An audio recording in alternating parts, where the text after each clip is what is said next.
Hello everyone, welcome back to our Rhino tutorial for industrial design. Today we are going to start our second part for our camera project, and let's begin. Last time we were focusing on making this general form for the camera, and this time let's start from there by editing it. Before that, let me explode everything, and then I'll turn on the control points. The top two.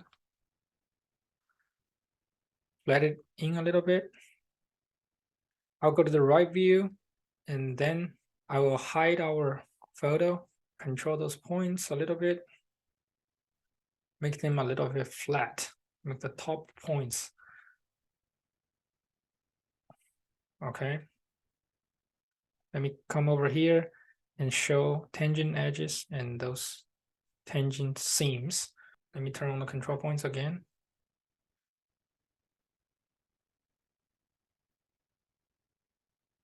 Okay, try to make them a little bit flat and symmetrical.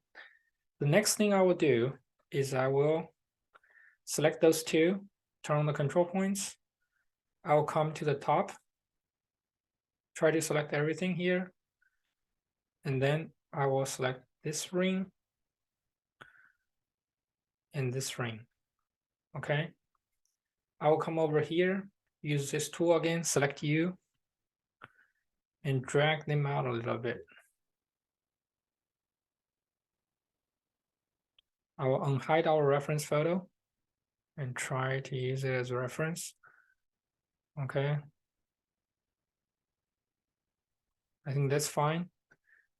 Then let's focus on this ring of control points. First, I will flat them out by using this tool here. Okay, I flat everything, make them on the same plane, and then I'm going to adjust them a little bit. For example, this point here, I'm going to bring it up a little bit. This point here. Okay, I'm going to bring this one in a little bit. Select U again, shrink them a little bit. Then I will select this ring of control points. Scale them up a little bit.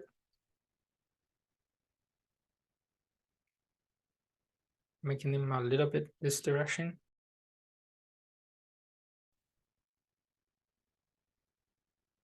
Set PT, which is going to give them the same Y value.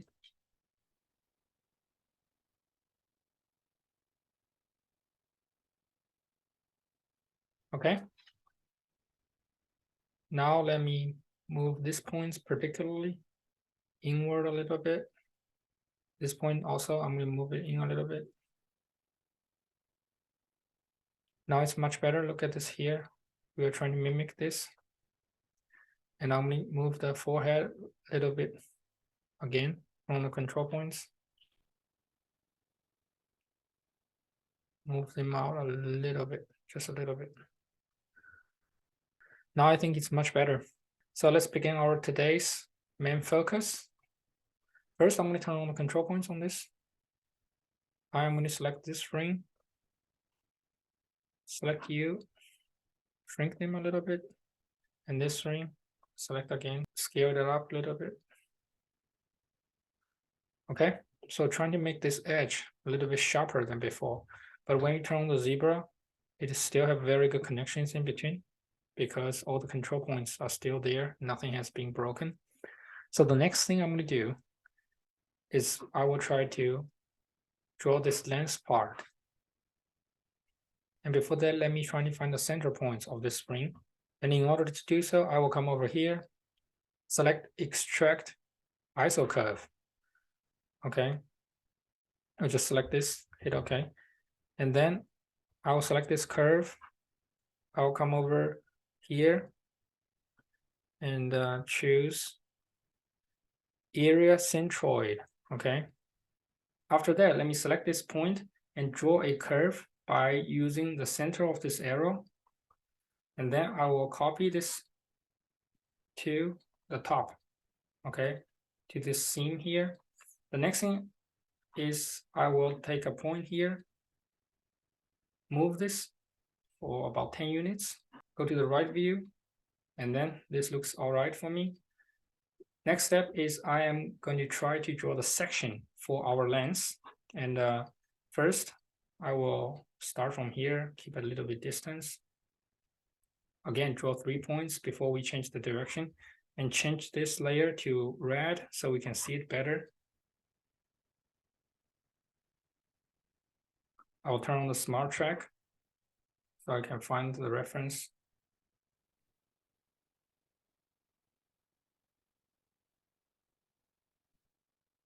And then I will go in a little bit.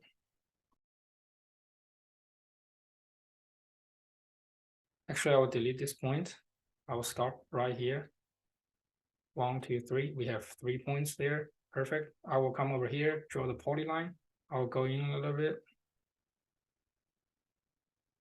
And then draw a vertical curve again. Come inside a little bit again. And then draw this again. Okay. The next thing, I'm going to come back to the control point curve. And 1, 2, 3. And change the direction again. 1, 2, 3. Hit OK. And I will change this control points a little bit. Make them a little bit rounded shape. Perfect. Then let's take a look at this curve. Let me join them all together. We will see something crazy. Actually, they are all joined on this ZY plane, right? This is Y direction and this is Z direction. So I have to set them on the same plane by using this thing called set point. I will select set X to make sure that they all have the same X coordinates. Everything's great. I will change them back to the original color. And then I'll go to the right view. I will hide this reference photo. I'll trim everything that's not necessary. Next thing I'm going to do is actually I'm going to fillet those corners so we don't have to do that later on the surface. So I will just type in fillet. Radius 0.2 sounds reasonable. Perfect. And then I'm going to join those two curves together.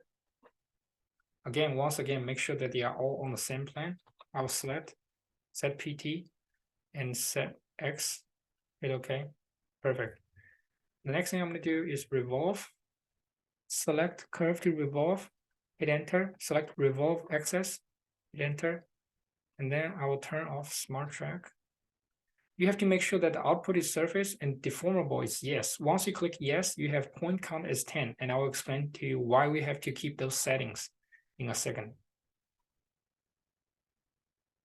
Okay. The reason we have to keep those settings is because let's turn on the control points on this. We have 10 control points on the U direction here, which is this. In order to make sure that they have all the same control points on the same direction, we have to make sure that deformable and control points is 10 for the revolve setting.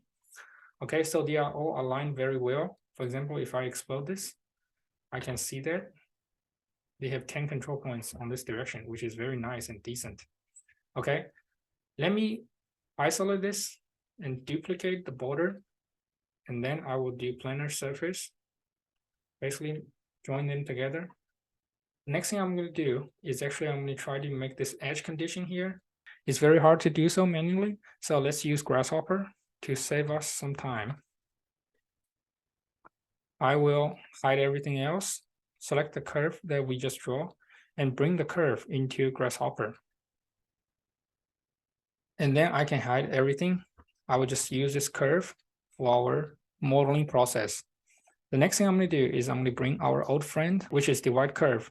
I'll bring it in, type in 150 for the segments count, and then I will introduce a new component called repeat data. What this does is very simple. Let's type in 1 and type in 0.900, hit enter. I'll bring this data in, and let's bring this 150 into it. Let's see the result. Well, now we have one list, and this list has 150 items. Those items are 1, 0.9, 1, 0.9, 1, 0.9, 1, 0.9. Keep repeating the same data you just type in, which is exactly what we want. Next thing I'm going to do is I'm going to type in scale, bring this another old friend. And again, I want to scale those points.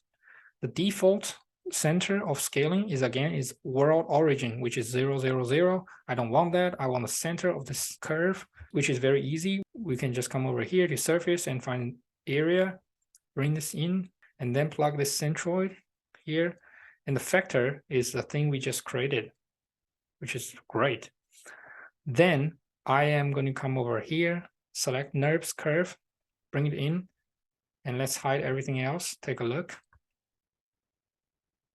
You can see that the end condition is wrong because we have to come over here, change the periodic to true, so they will attach to each other. I will bake this curve, and let's take a look, see if it works. So I will extrude the curve here. I am going to turn off Grasshopper. That's the only place we need it for this project. And then I will isolate those two, bring them out a little bit. Okay.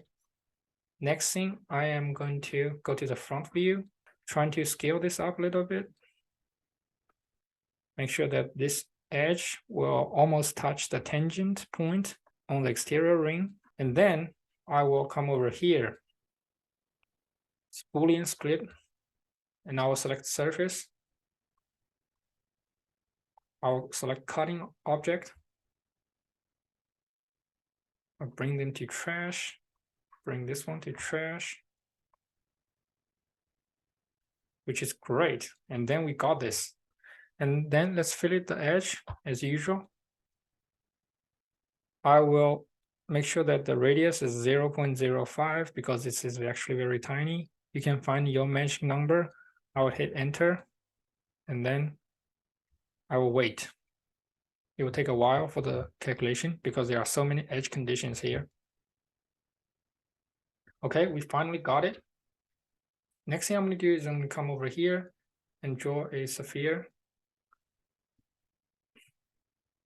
I'm going to zoom this up a little bit and then scale them a little bit, make them a little bit flat. Okay, so this is perfect. So let's take a look of the overall shape. It looks great. Next thing I am going to do is I am going to fillet those edges here. And let me isolate this object here first. Remember in last project, we introduced a tool here called Extrude Curve Normal to Surface. We're going to use it again here.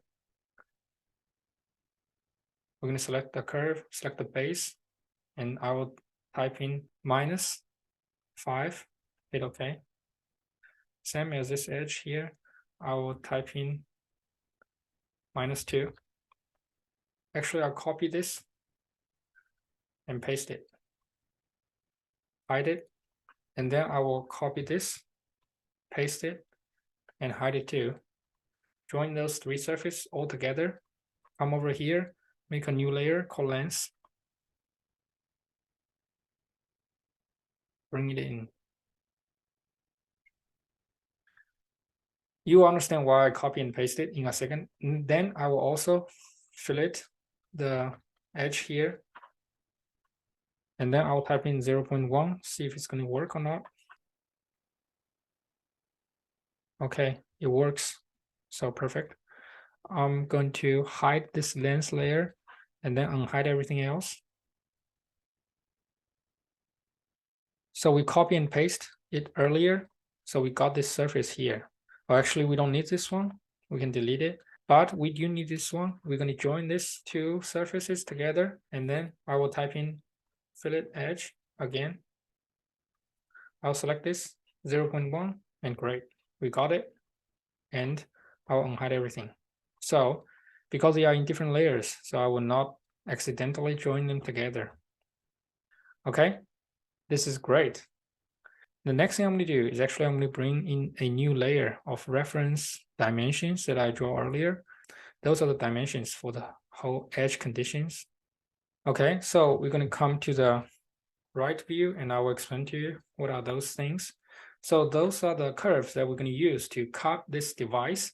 And in order to make sure that you have a roughly decent dimensions, I gave you the numbers here. Again, I will come over here, and make a new layer and change the layer name to curve cutting. And then I will change the color to blue. I will draw this curve right here, somewhere here, and then I'll offset it for 5 millimeter. I'll move it here a little bit and type in O and type in 5. Okay, I'll move those two a little bit. The next thing I'm going to do is I'm going to offset this one for 6 unit. So I will offset it for 6. Perfect. And then I will teach you how to draw this one. Let's type in rectangle, REC. Let's choose the center and make sure it's rounded. Okay, so I'll select any point. I will type in 8.5. Remember the width is always the first, and then type in 52. Hit enter, and then make sure that the cursor is very close to the center. If you go to the outside, it will be different. So hit OK. And then we got this curve right here. Let's just keep it here for a second. And then this one also, we just type in REC, choose center, and choose rounded. I'll type in 5.5, enter, and then 16, hit enter. Same as here, 5.5 and 19.5. I will just choose center, rounded, type in 5.5 and 19.5, hit OK. That's everything we need to draw. And then the next thing I'm going to do is I'm going to bring this curve somewhere here. We can use this as a reference, okay? So somewhere here and maybe a little bit up. And right here, you can see that it's 1.5 as a distance in between. So I'm going to come over here and draw a point here, move it down for 1.5, hit OK. And then I will bring this curve right here. Bring the curve that's 5.5 by 16. Okay, I'll bring it here and put it here. And right here, it says 6.5. So I'll draw a point here. Bring this up for 6.5. And then I will move this curve, place it right here. And then I will just hide this reference photo, hide everything else too. Clean this mess up a little bit. I will type in trim, cut the center first, and then I will use those two to cut this edge condition. And also I will delete those reference points. I will join those curves together, and then I will unhide everything else. Actually, I just realized that we have to move these curves in a little bit towards to the end. So you can see that this part is actually very thin compared with this part. It's much thicker, okay? So we have to make sure that will happen. And then I will bring those curves to this part. I will unselect those small ones, and then I will extrude them. This is great. And then I'll come over here. I will select Boolean split. I'll select the surface to split, hit enter. I'll select the cutting objects, hit enter. I will hide those surfaces to trash, and this is great. The next thing I'm going to do, of course, is going to fillet the edge. So I will type in fillet, and I will select all the edges on this direction right here and type in 0.5, give it a second. Okay, let's see if there is any mistakes or not. Perfect. Again, remember, every time when you fillet a surface, you have to make sure that there is no mistakes in between, because a lot of times it's very easy to make some mistakes for the algorithm. And for those two, I will just fillet 0.2. Again, I will go to the top view. I will type in fillet edges, and I will change it to 0.2, hit enter.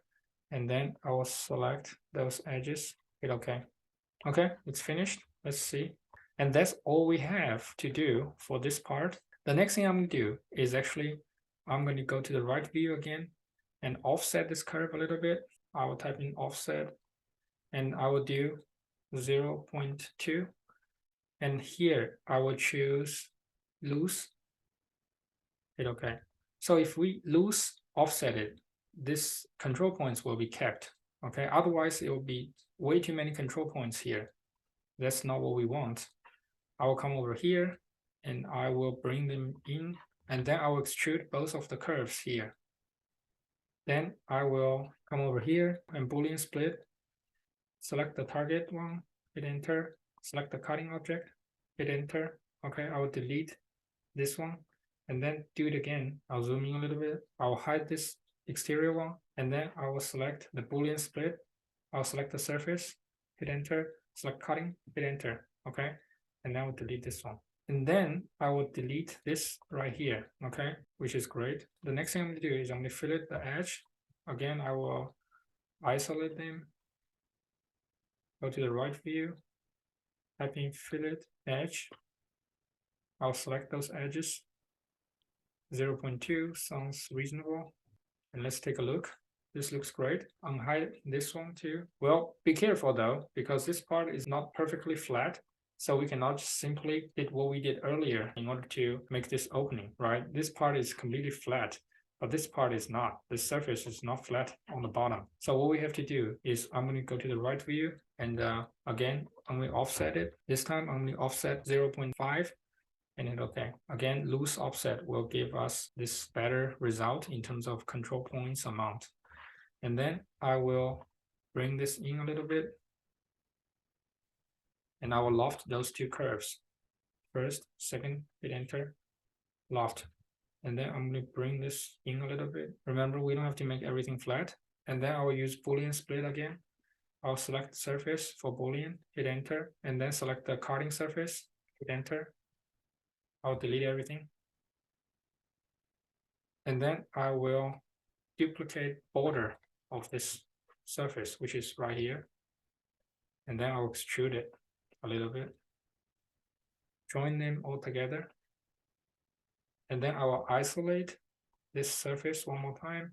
Go to the right view and I will type in fillet edge. Select all those surfaces, typing enter. 0.2 is okay. And got the final result. This is great. And I'll unhide everything else. The next thing I am going to do is little openings right here. In order to do so, I will go to the right view. And then I will hide everything except this reference photo. I will come over here and draw a curve. Let me just do one. And then I will copy and paste. Send them for 3 units. I will turn on O snap and make sure the center is ready. And I will copy them again by using the center points. Then I will offset this a little bit. Let's say 0.1. Offset this little bit, 0.2. And offset this one, 0.3. Okay, I will delete this one, and delete this one. Again, the next thing I'm going to do is I am going to attach to the center point and draw a point here. And this is going to be our array center for all the arrays we're going to do in a second. I'm going to come over here and there's a thing called polar array. I will select the curve, hit OK, and find the center. And the number of items, I will type in 7 and hit OK. So something's wrong or something I misunderstood. Every time I type in 7, they will give me 6 of those rings. And if I type in 8, they're going to give me 7. So just keep that in mind. And then I will repeat this, but on this ring, it will be 12. So I will repeat, select objects, hit enter, select the center, type in 13, and then I will bring it all here, hit enter again. Same as this one, same routine. I will select our object, find the center, make a circle, hit OK. Actually, our reference photo have some very weird way of deleting, but I will just delete every other ring for the exterior part. Okay, so this is perfect. And then I will group them, unhide everything else, come over here, go to the top view, and rotate them. Make sure they are quite flat with the surface that we are going to make those openings. So this looks pretty good for me. They don't have to be extremely perfect, just to let you know. And then I will use this tool again to extrude them. Okay. I will select everything, move them out a little bit. So let me see the reference photo. Yeah, roughly right here, go to the front view, go to the right view, and then take a look. Okay, so that's pretty decent. And then I will once again use a tool, Boolean split, select the surface to split, hit enter, select poly surface, and give it a second. Perfect. I am going to select them, send them to trash, or just delete them, and that's what we're going to get. Oh, just 1 second. We missed one here, maybe because the curvature down here. So I'm going to move this a little bit, but I cannot just drag this in. I have to make sure that they are on the same direction. So I will just type in scale 1D. I'll scale them on this direction. Perfect. Again, I'll come over here, choose Boolean split, select the poly surface to split, select this, and hit enter. Now I can delete everything. I'll go to the front view, delete all the things that's left over here. And then let me check to make sure that it doesn't penetrate. Okay, that's perfect. That's all we have to do here. We got this very beautiful rays of openings. I think it's better than the original design. Then is a logo. I don't like the logo Mio or something like that. I don't care. I will use Luna's name as a logo. I'll go to the front view and type in text. I'll type in Luna. I'll find a font that looks crazy, which fits Luna's personality. How about this one? And hit OK. I'll scale this up a little bit. Come over here and explode it, make them into curves.